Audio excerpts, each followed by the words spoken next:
Hey, what's going on, Citizenship Academy, third grade? This is Mr. Roney streaming from my apartment here in Syracuse. I'm stuck at home just like you guys are, but I'm really excited to be able to communicate with you online, and I hope you find and like the videos. Lucky for you and for me, I'm going to be your social studies and science teacher over the next couple weeks while we're not in school, and for the next 2 days, I'm going to be posting social studies lessons, and then next week we're going to get into some science. Most days I'm going to alternate between social studies and science, but there might be some days where I'm able to post lessons for both of those, and I'll put them in separate areas in our Google Classroom so you can find them easily. So for today and tomorrow, we're going to talk about forms of government, and more specifically, we're going to talk about democracy, elections, and how our government works in this country and many other countries around the world. Basically, democracy just means rule by the people. So the people who are going to have to follow whatever rules are set get to have a choice about what those rules are going to be and how they're going to be enforced, and then what the consequences for breaking those rules are going to be. So we've already started learning about that in 3A. What we did was held a mock election for mayor of the class between Miss Barker and myself. And unfortunately, Miss Barker beat me pretty bad in that election. But it was a nice exercise because you guys got to see how candidates run.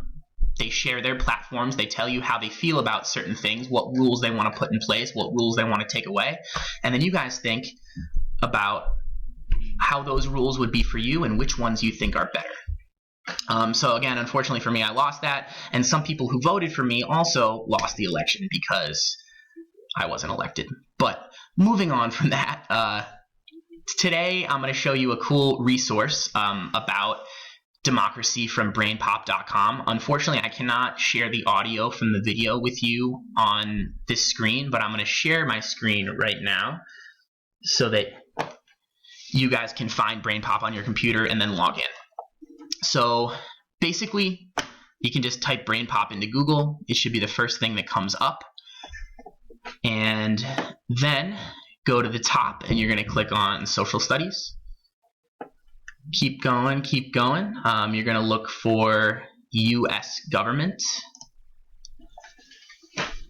And then right here in the middle is a section on democracy, and this is where you're going to find the video. I'll post the username and password on Google Classroom so you guys can come in here and watch this 4-minute video. So pause this video right now, go to brainpop.com, find the video, watch it, and then come back to me when you've finished. See you in a few minutes. Alright, I hope you found the video, I hope you watched it, and I hope you liked it. I thought that was a great introduction into what democracy is and where it started and how it's changed. I'm going to talk about a few things that I thought were pretty important from the video, and I want you guys to do the same thing. So the first thing that I thought was cool is that democracy is not new. It started a long, long time ago, and it looked different, but it started thousands of years ago in ancient Greece. Now, their type of democracy was a little bit different. And the important point here is the difference between direct democracy and a republic. In the United States and most other countries around the world now, we have republics, which are a form of democracy. And direct democracies are different because it's the people themselves who randomly get selected to go to public office. They vote on most of the issues, and they do a lot more work every day interacting with their government. Now, because people today don't have so much time on their hands to think about all the complex issues in the world, the way we've simplified democracy is that we elect representatives, just like we did in that activity in 3A with Miss Barker and I and running for mayor. So instead of sitting around thinking about all of the issues that government has to deal with, we elect experts and people that we think are going to do the things that we want to be our representatives in government. So I thought that was a cool change and an important point for the video. Next thing, there were a lot of problems with how democracy started. First of all, not everyone was allowed to participate. If you didn't own land or have a lot of money, you couldn't participate in government. You couldn't vote. You couldn't hold office.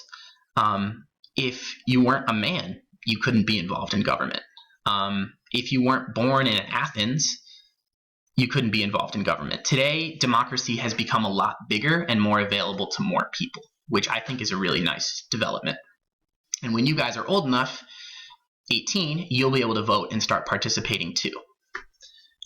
Next, another problem, and the video didn't mention this, but I think something that we have to be careful with in democracies is that the majority of people can make it really, really hard for a minority of people to live their lives. And so, as you guys know, people are different. And some people have a minority opinion, which means they feel differently about something than most people do. So we have to be careful in democracies that just because someone shares an opinion that's maybe unpopular or that a lot of other people don't share, that we don't let 51% of people decide what the other 49% of people are going to do. And so that was also a potential problem with democracy, I thought. Which means that we need to have certain rights that no one can take away, regardless of whether they lose or win an election. The right to vote, for example, the right to have a fair trial when you're accused of committing a crime. These are some of the rights that we have in this country that prevent the majority of people from mistreating or overriding the will of other people. So those are the things that I thought were important and stood out to me. Let's go and take a little quiz and see how much we learned. So let's do the challenge here on Brain Pop, and let's see how much we learned. I'm also going to model some of the strategies that you guys can use when you do quizzes and take tests on other subjects. So let's do a graded one. Let's see if we can get 100. So our first question here is, which statements about ancient Athens are true? Choose more than one answer. That's an important point in this question. We don't just want to pick an answer we think is right and then keep going, because we're not going to get the answer completely right. We want to make sure that we check all the boxes that are true, because there might be more than one. So the first one, Athens was governed by a powerful king. I don't remember anything about that. And the whole point of the video was that it was a democracy. So I think that's probably not the answer. So we'll cross that one off and eliminate it. Government officials were selected randomly. That's one of the things that I talked about after the video, and that I definitely remember. Let's check that one. All citizens were encouraged to hold office. That's mostly true, but remember, not all people were able to participate. Juries were much smaller than today. I don't really think that's true. Democracy was not a successful form of government. And most of the population did not qualify for citizenship. I think that's true. So let's click those two and keep going. And remember, if your opinion is different than mine, you can choose your own answers, because sometimes teachers make mistakes. Match each person with the reason they couldn't vote in ancient Athens. Let's say, not an adult. A 10-year-old boy. So yeah, children couldn't vote back then, and they still can't vote. That's true. Not male. Who is not male? The wife of a nobleman. Yeah, women could not vote back then either. And so that's true. Let's see. Match not free. Yeah, a slave wouldn't be free. And a merchant from Sparta. A merchant is someone who sells things, by the way. But the important part there is they're not from Athens, so they couldn't vote. All right, let's keep going. So this is basically a Venn diagram. So the things that are only true about direct democracies we put in this box here. The things that are only true of republics where we elect people we put here. And then things that are true of both we put in the middle. Let's see how we do. Government by the people. I think that one is definitely true in direct democracy. pretty much true in republics too, because we elect the people that we send. So I'm going to put that in both. And again, you guys can do this along with me and pick your own answers if you want. Citizens vote on all issues. They definitely do in direct democracy. But remember, in a republic, citizens don't have to vote on everything. They only... Sorry, my phone's ringing, guys. I'm just going to turn that off. Yeah, citizens only vote on all the issues in direct democracy. Today, we can elect people that deal with a lot of this stuff for us. Government of the United States, not a direct democracy, definitely a republic. Citizens elect representatives, that's definitely republic. The government of ancient Athens, that was direct democracy. An ideal, which means like good or perfect for large populations. We're going to put that... Oh yeah, so the problem with direct democracy is that it only really works with a small population. When the population gets too big, not everyone can participate because it's just too hard. So let's put that one in republic. And then number 4, place the labels in the correct order to trace the development of democracy. So what you guys will probably notice here is that this looks a lot like the sequencing stuff, putting stuff in order from first to last that we do in English and reading class. So we should be able to do this one. So we got to put the thing that happened first under number 1, and then next under number 2, and then the last thing on 5. So adopted by the Roman Republic.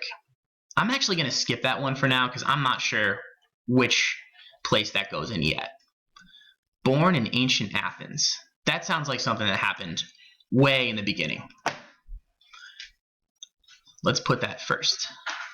Revived in the United States of America. I'm going to leave that out for now.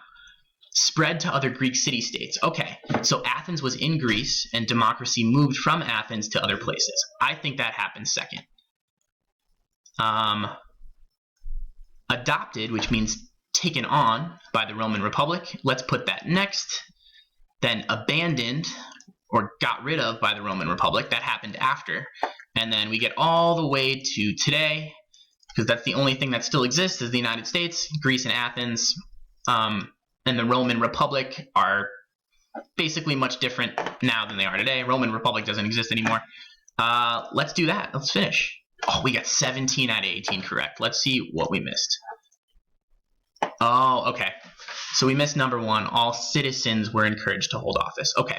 I got a little confused there because I didn't realize that if you weren't a male and you didn't have money and you didn't live in Athens, that you couldn't even become a citizen. Okay, that makes sense. Well, we did pretty well. I hope you got 18 out of 18 and did better than me.